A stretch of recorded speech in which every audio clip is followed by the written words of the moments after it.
Hello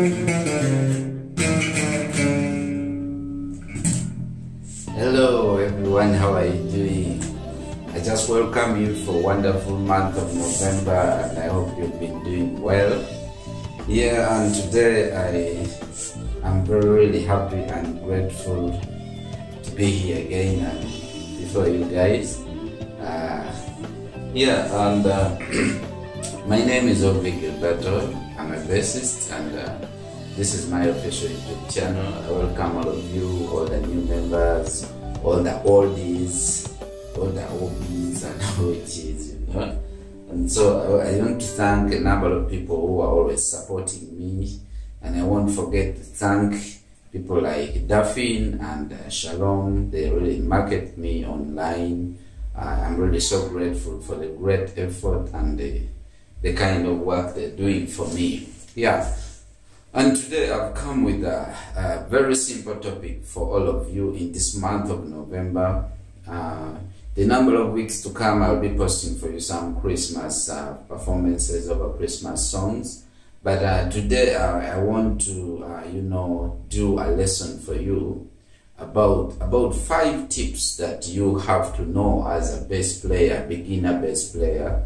Well, it would help really even those who say they are intermediate player, or those who say they are advanced players, because learning doesn't stop all the time. We keep learning and learning and learning and learning. Yeah, I've never stopped learning. Every day I'm learning new things, so learning is really tricky.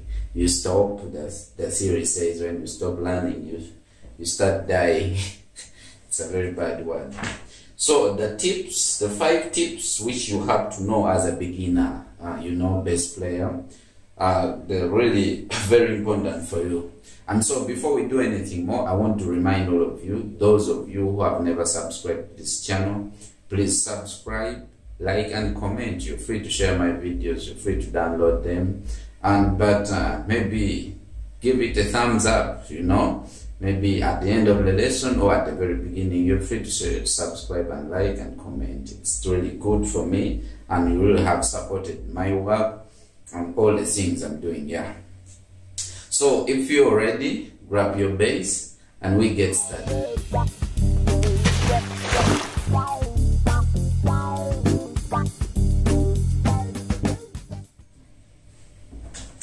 And so the lesson today is a little bit going to be boring, There's going to be a lot of talking, and some of you will be like, when are you starting to play? Come on, we're tired of you talking, But remember, I don't remember somebody said that listening is really fully part of success.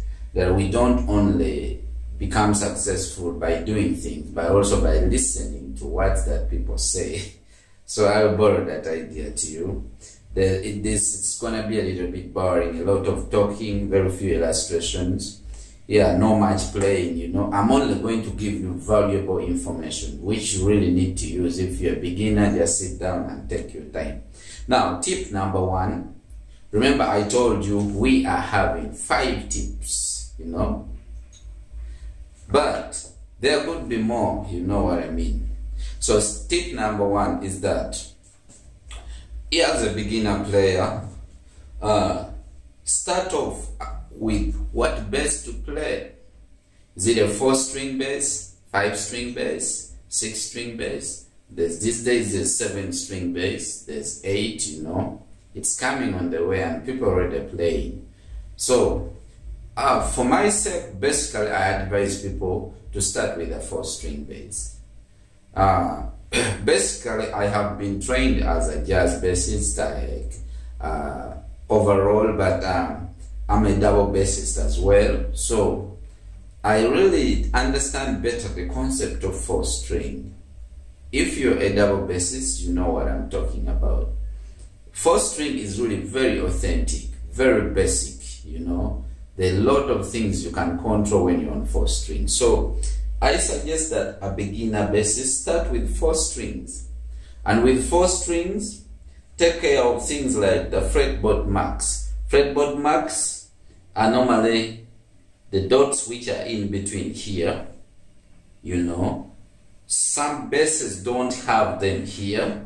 like my bass, you can't really see them on the fretboard well, but when I show you on the fingerboard, on top of this fingerboard, you can see the marks. But these marks are not good for a beginner bass player. It's good when you're buying a bass, make sure you have the marks on the fretboard, you know, because normally when we are learning, we are like this.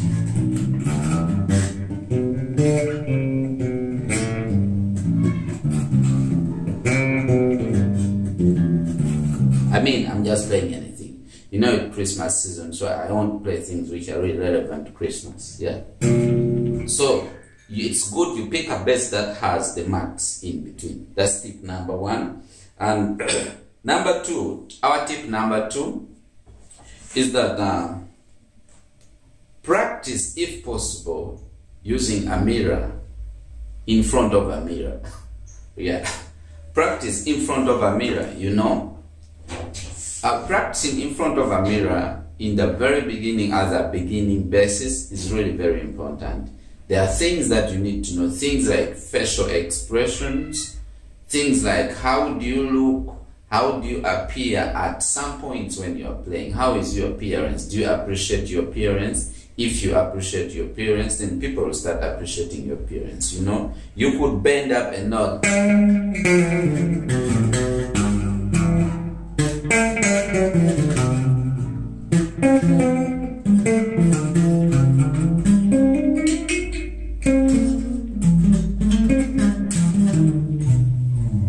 Well, personally, I don't know how you like my face, you know. It could not be good to you, but I like my face, you know.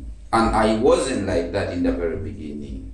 But I kept playing and things started coming to me that way. By looking at the mirror, I developed my facial expressions. Of course, your facial expression can't be like mine. It can't be like for Victor Wooten. It can't be like for Marcus Miller, John Patuzzi, Pino Palapol, you know. No, it's just you. I just mentioning those guys.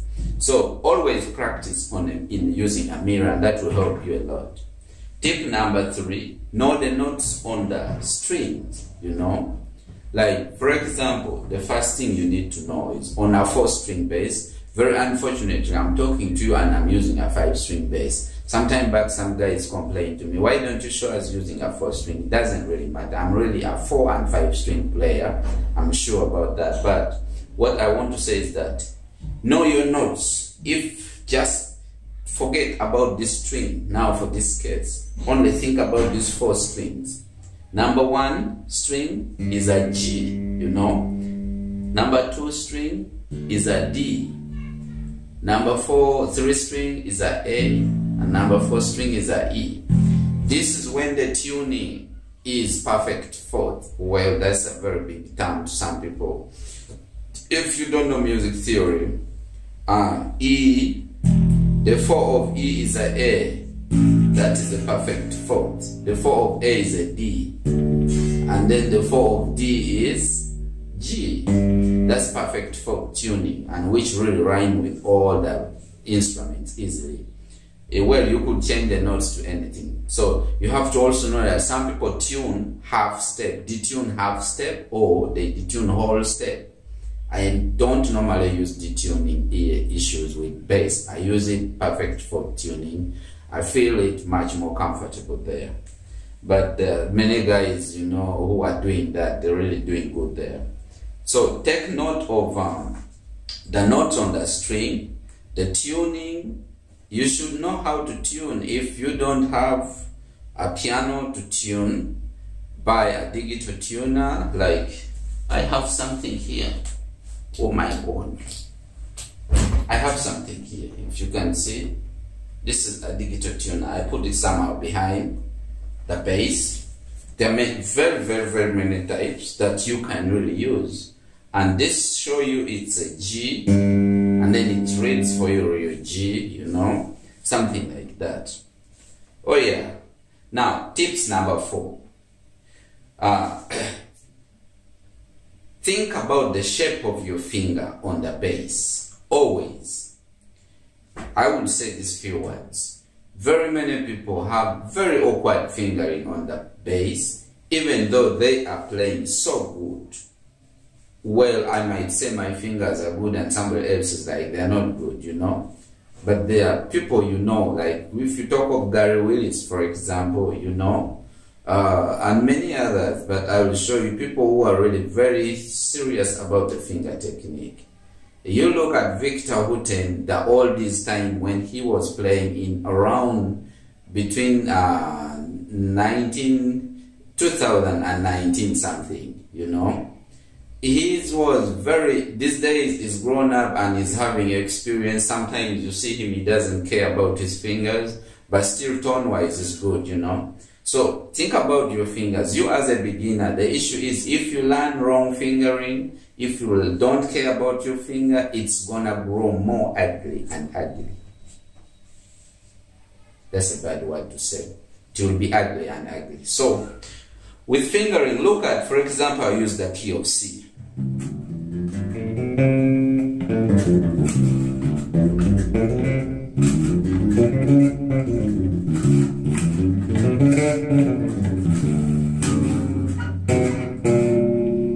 You know, I'm caring, but I should really be relaxed. This is not a one-day work. Some people.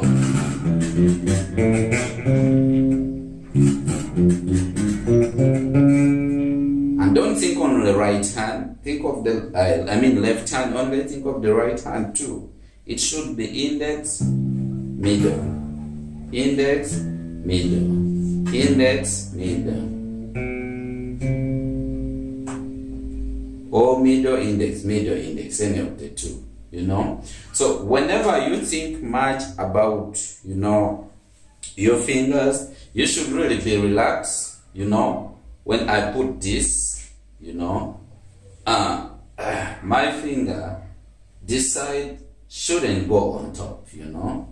I should be somewhere here in the middle, as long as it doesn't overlap. Well, sometimes you see, even me sometimes when I'm playing, the finger a little bit overlaps, but it won't stay up for 1 minute. Neither will it stay up for 10 seconds. It's very difficult. It's just for a few seconds and then it goes back. Because we're all human, such things normally happen. Yeah. So take care of your fingers. Now, tips number 5. Let's talk about the posture of playing, you know. So in the posture of playing, I normally advise guys that if you're a very beginner, even when you say you're intermediate, but very beginner, always play using the belt. Put the belt on the bass, the strap, you know. Because the strap, you know, it helps the bass to be in position, you see.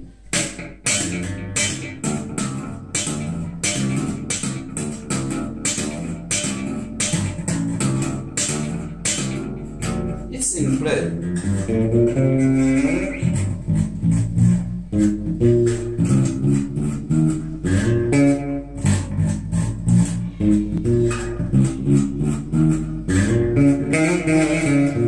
You know, everything I'm trying to do is that I'm just trying to show the stability you get when you're really playing and you have the strap. The posture of playing, always try to maintain the posture as in a very simple shape and try to be this kind when you really relax. Well, sometimes I sometimes do this kind of, you know, this kind of shape.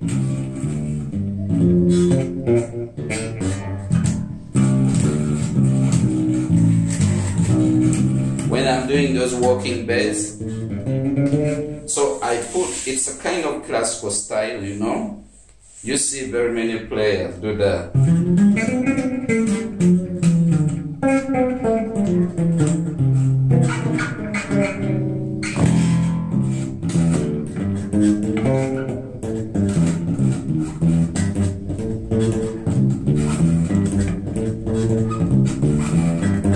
This kind of a classical style, you know.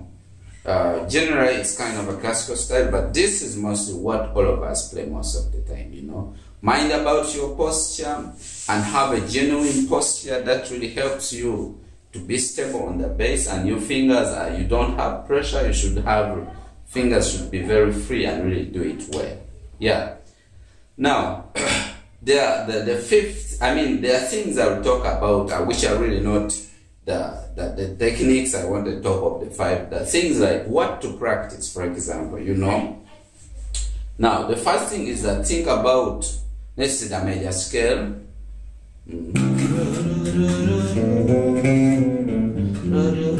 So you can always sing that and know 2 4 1 2 4 1 3 4. You know, 2 4 1 2 4 1 3 4.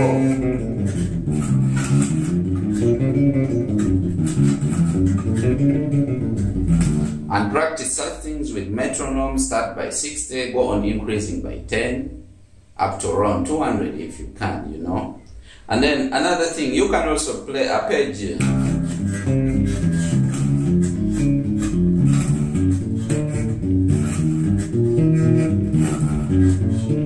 Yeah, this is arpeggios.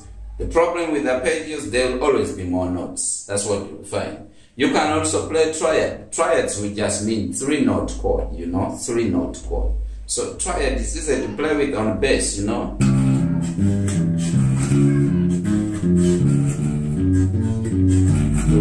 So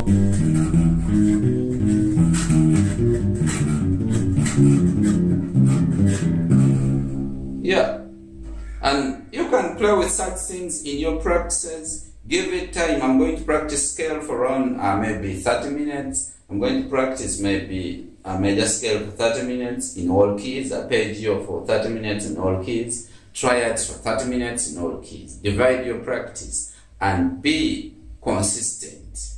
Don't be practicing at the same time, you know, you're picking phone calls, at the same time you're talking to somebody. The practice won't work for you. You want to be a bassist? These are things I'm telling you.